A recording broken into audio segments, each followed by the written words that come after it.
All politics is local. Those words have stood the test of time. No matter how closely you follow it, it governs the way we live our lives. So in this special edition of Behind the Headlines, we go all in on politics.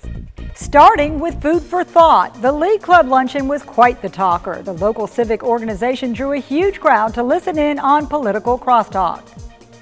And in Power Couple, we sit down with Washington insiders James Carville and Mary Matalin, a political odd couple. They don't hold anything back. If you're sort of looking a little bit into the future, you can see this gigantic smash-up possible coming right here in Florida. Then closer to home in Up for Debate, we have a recap of local mayoral races and highlights of debates held this week in our studio. I'm Amy Osher. Those stories and more are straight ahead.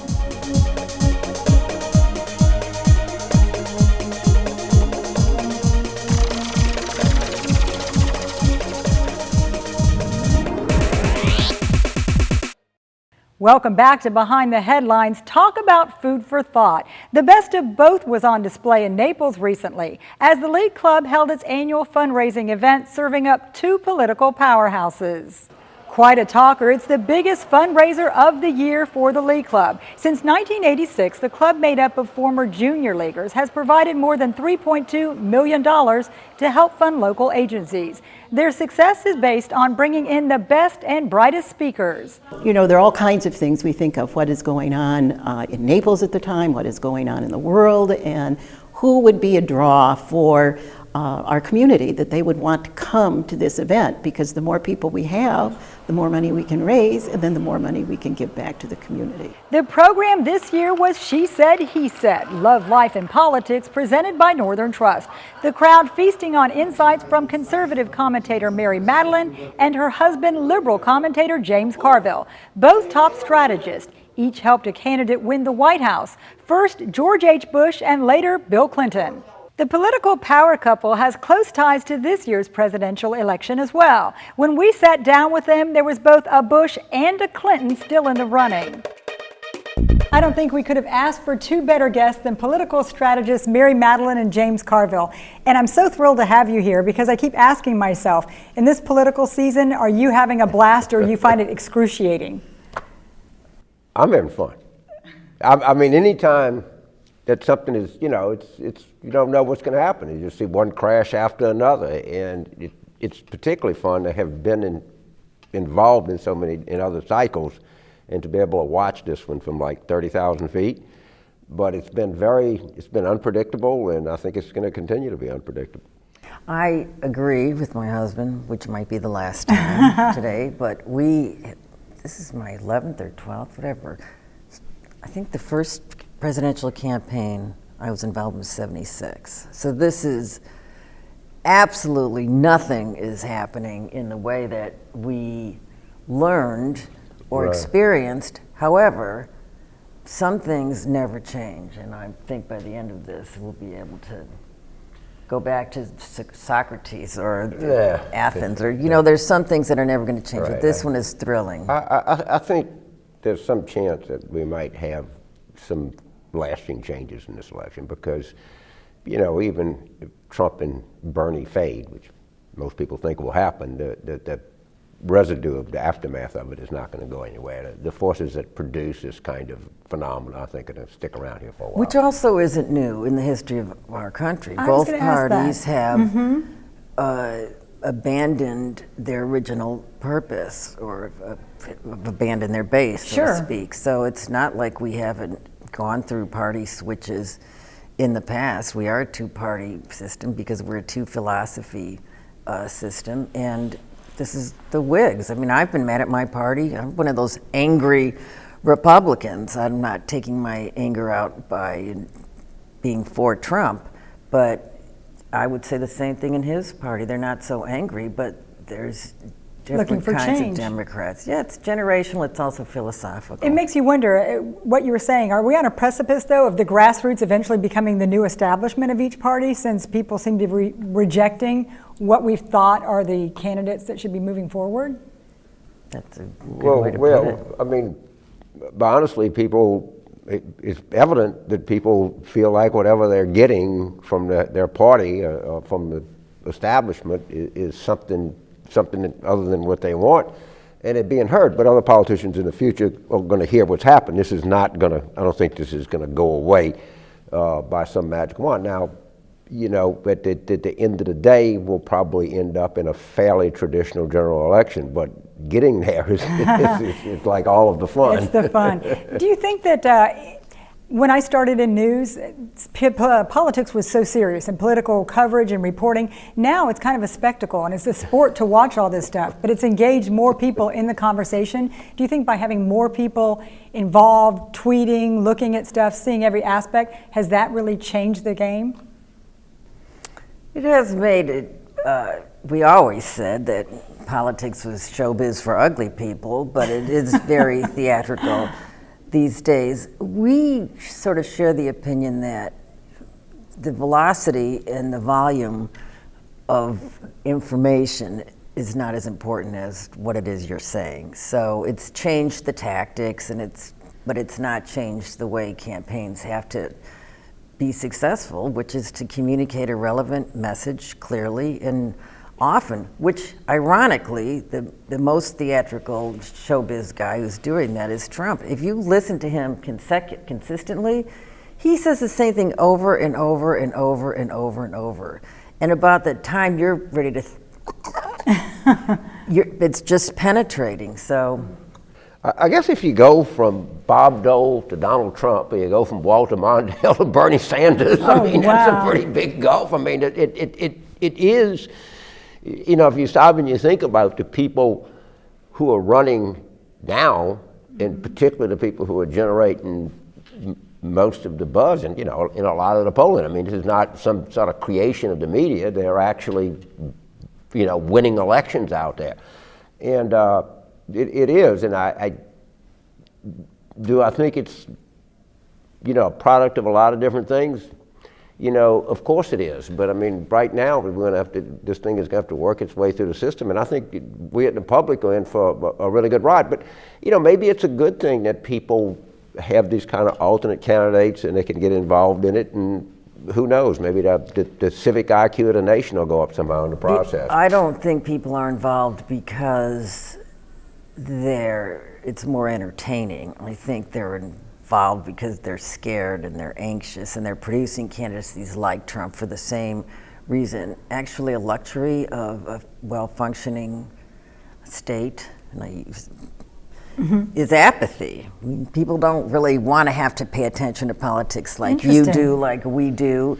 And in fact, that's why you see these polls don't really make any sense until the final days. People don't make up their minds, or they don't focus on it, but people are concerned about the dysfunction of Washington and how it's affecting their lives, and they're not distinguishing between Republicans and Democrats. It's how come it's working, how come their lives aren't working and haven't been working for some time, and it doesn't matter which party's in office, the system is failing them. Again, that presents itself in a Sanders and Trump candidacies. Mm-hmm. Now, you mentioned Donald Trump, though. Do you think that he's resonating with people because of his lack of political correctness? When people think sometimes we've become too political correct, and that whole everybody gets a trophy and no one feels bad fatigue, Right. Do you think that's why he's... That's a big part of it. That's a huge part of it. I, who am a Attila the Hun conservative, I'm very conservative. He is not conservative, but I welcomed his entrance to the race on those grounds exactly, because I'm sick of my own people sounding automatonish or being afraid to say what we believe or defend what we believe. So that's a very big part of it, but that's not all of it. I think basically he's a crude man, and I don't think that you have to go around saying the things that he says to make a point that you want to change things. But now, I think that to people, we know over the last 35 years that if you didn't go to college, you're a white guy, and you're 55 years old, basically your life has not turned out very well for a lot of reasons. And Trump has a simple explanation for you. It was stupid politicians and immigrants that caused you all of these problems. And there is a reason that he resonates. There's a reason that Bernie resonates with young people. They've seen, if you're 20 years old, 21 years old, you saw your parents either lose their house, almost lose their house during the financial crisis. You've watched the cost of education explode. You've watched student debt explode. You've watched the job market for people getting out of college be very, very, very tepid, not very good. And so you've seen this and experienced. So I would say that I can understand how the political marketplace created a Donald Trump or Bernie Sanders. But I don't, a lot of times political correctness is just another way of saying being polite. I mean, you shouldn't really call people derogatory names. And there's nothing wrong with people making a point in a polite and civil way. Now, look, I can watch him all the time because he's like a 1958 NASCAR race. You never know when the guy's going to end up running into the wall. I mean, and he's taken on about everything that you can take on. But if the idea of a woman,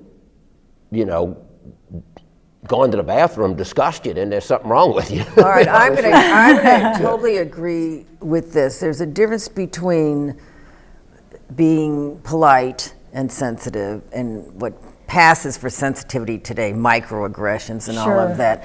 But it's surprising he's gotten away with it so much. He has added an element of crudeness, to use your word, or to use the Bush word, foul-mouthed. I just saw a picture before we came down here today of Mrs. Bush with all of her sons and campaigning for a job in South Carolina. The idea that any of the kinds of things that have come out of Trump's mouth would have come out of any Bush mouth, any of the Bush's mouths, he just doesn't. You don't need to do that. James is right to break through what he said about Hillary, what he said about Megyn Kelly, what he most recently said about echoing somebody who screamed out an epithet in a thing. That's not. That part's not good for politics. When I watch him, he has. You know who he reminds me of? Oddly enough, is Barney Fife, because Barney's emotions were always right there. And whatever he had, almost, it was like a juvenile, almost childlike emotions. But Trump, whatever he's thinking at a given time, and I was watching the debate when he kept attacking Jeb, he just was mad. He just doesn't like Jeb, and it wasn't like construed or thought out or anything like that. Remotely strategic. And whatever, yes, he doesn't even try to control. Trump has yet to learn and will never learn the glory of the unspoken thought. Whatever thought he has right here, immediately. Wow, very reactionary. It's very a reaction to what goes through his mind. And I'm going to assure you that now he knows, and he stays on message. Mary is very smart in this thing. If you watch him, he always comes back to, we're going to make America great again. We never win. We're going to start winning again. The politicians are stupid. They did you in. Look Tries to return the message. He does return the message, but he has, it kind of come out the wrong way. He has an element of honesty to him that he doesn't know how to suppress an instant thought that he hasn't spent his life in that, I guess, though. Right. You mentioned, though, Bernie Sanders and his appeal to young people. What do you think is going to be maybe the most telling demographic in this ultimate election? Well, I mean, the African Americans are going to be telling coming up, in particular in the Democratic Party. And she's going to have to do better with younger women than she's doing right now. But Bernie's appeal is, what's there not to like? You free health, free dental, free college, and then the campaign economist says we're going to have 5.3 growth rate. Well, if we have 5.3 growth rate, geez, why don't you just pick a number out of anything and just say this is what we're going to do? There's no. And when you talk to them, which I do, my own students, I'm their professor. And they all know Bernie. We for him. He doesn't take Wall Street money. And you walk them through it, but very it's idealistic. A reaction they're grabbing to on what they see in the system, and if you listen to them, they have a rationale for it. I think it's a flawed rationale. It's just like the Trump voter has a rationale. I think it's entirely wrong prescription. I think things happen in the country, but he can say what he's for. He can put it on a cap. Bernie can say no Wall Street money, and he can put it on a cap.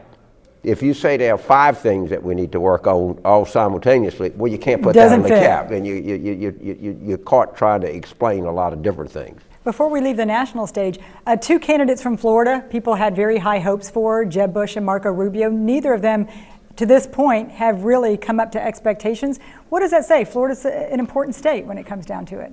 Well, it ain't over, girlfriend. You know, it ain't not just till that fat lady sings. It's just not over. And one of those two is, or possibly Kasich, one of the three is going to emerge as the establishment candidate. Really? And Florida is the epicenter. It is the epicenter. It is Ohio times 10. So that it's not that they're not catching on. It's just this is an unprecedented number of candidates, and they're all splitting each other's votes. What's also happening is when somebody drops out, those votes are not consolidating with Trump. They're going somewhere else. You know, Florida is, first of all, in general election, there's no state remotely close to the importance of Florida. Not remote, not Ohio, not close. That's the first point. But in the Republican nominating process, first of all, it is a true, only 16.2 of the Republican delegates are going to take all.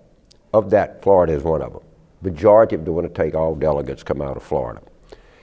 And if Bush or Rubio or both have everything at stake in Florida, because if they lose Florida, they're out. If you can't, and I mean, and it's very logical for people to say, if Trump or Cruz beat you in your own state, then what case do you have? So it is, if you look immediate term, it's a make or break primary in ways that other, you know, it's, well, gee, we came in fourth, we beat expectations, we did this, we did that. You can spend anything you Sure. want. You get here, you got to win, and you don't get. And if you come within 5 votes, but the other guy beats you by 5 votes, and they get all of Florida. I think there's 99 out of the 1,200 that you need to win come out of Florida, which is a substantial number. So you're going to see the Florida primary here is going to be the likes of which Floridians have not seen before. Wow. You're accustomed to the general election where you can't turn the TV on. It's going to be the same way in the primary. And no one will brag about being third. You think Chad's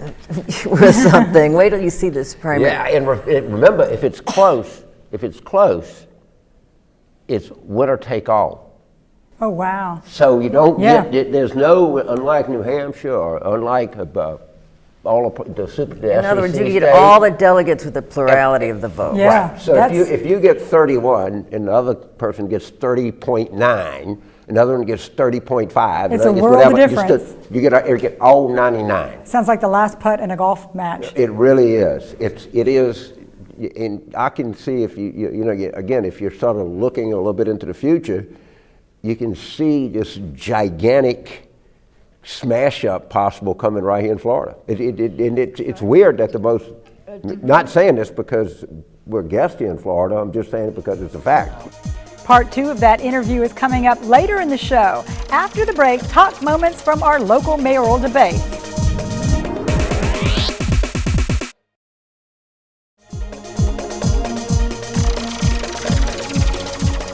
Welcome back to Behind the Headlines. This very studio was the setting for a series of debates this week. Candidates from both Naples and Bonita Springs hoping to lead their cities into the future. They made their cases to a live audience.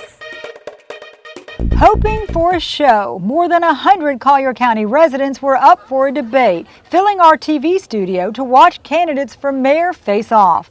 They played nice for the most part. The most contentious part of the Naples race came at the very end. The closing statements when there was no chance for rebuttal. The swords came out.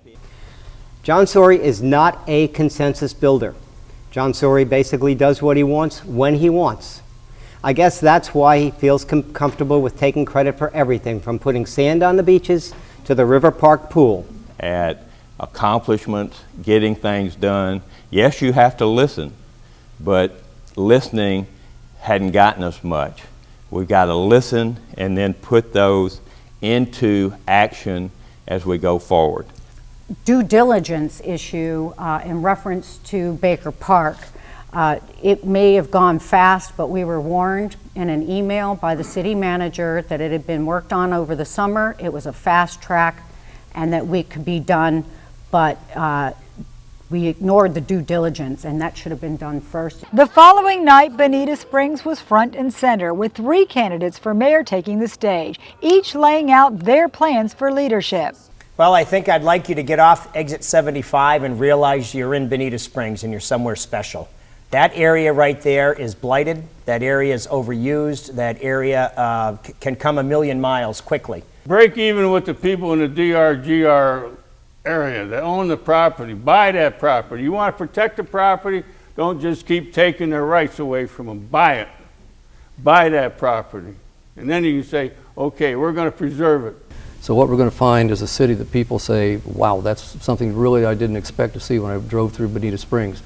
This is a city that's ready to go. This is a city that's on the edge of being really special, and that's what will happen my first year. Hot topics wove their way through both nights, with candidates addressing traffic, growth, and green space. Still to come, things get personal in part 2 of our interview with political commentators James Carville and Mary Matalin.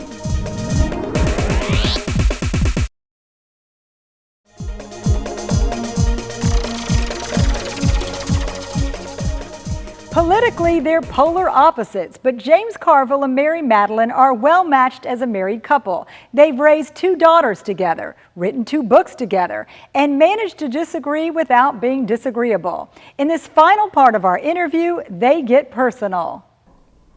You know, we really disagree. She's much more of a conservative than I am. If I would describe my politics, kind of left of center, you know, a little bit. She's very right. But we've been married, be 23 years Thanksgiving, and all I can tell you, I'm a happily married man, and I love my wife, and I'd say it today, I'd rather be married to someone who thinks passionately and differently than I do than someone who neither thinks or has passion. It's a pretty good deal for me. And we did get married later. I was 40 and he was 49. It wasn't like we didn't know who the other guy was. Although, because I'm more ideologically rigid than he is, I did try for 10 years to no avail. And so what's the point? We did fight a lot, and he said one day, it takes 2 people to fight, I'm not going to fight with you anymore. And the other thing was, our kids think when we're debating that we're fighting, when they're little. They're older now. But when one's a conservative, one's a liberal. So now they get what debating is. I'm 71. There's 3 things I'm not changing. Wives, political parties, or sexual orientation. I'm pretty much stuck with what I got. You're pretty defined then. Yeah. But do you think that sets an example, though? Because some people really find it hard then to relate to other people that have maybe political differences. And you see people having a lot of fracture. You got some people are very religious. Their spouses don't believe in God, or some people are Jewish people married to. I could not deal with that. We are not a good example to the extent that marriages are not democracies. In our case, it's a momocracy. But and you conceded that right away. But just because there's a lot more moving parts for the mother. But the lesson for a good marriage could be applied to politics. We do focus on what we agree on. There is a lot of bipartisan support for a number of issues. And if you start with what you agree on, then you can work out from there. We both like history, we both like sports, we both are Catholic, we love our kids, we both come from big families, we love New Orleans. By the time we get through all the things that we like, if you want to pick a fight, then we could figure out something to fight about. But there's way more things that we agree on fundamentally than politics. That will do it for this edition of Behind the Headlines. Thanks for joining us. You can rewatch and share clips from this show by going to naplesnews.com or liking us on Facebook. I'm Amy Osher. See you back here next week.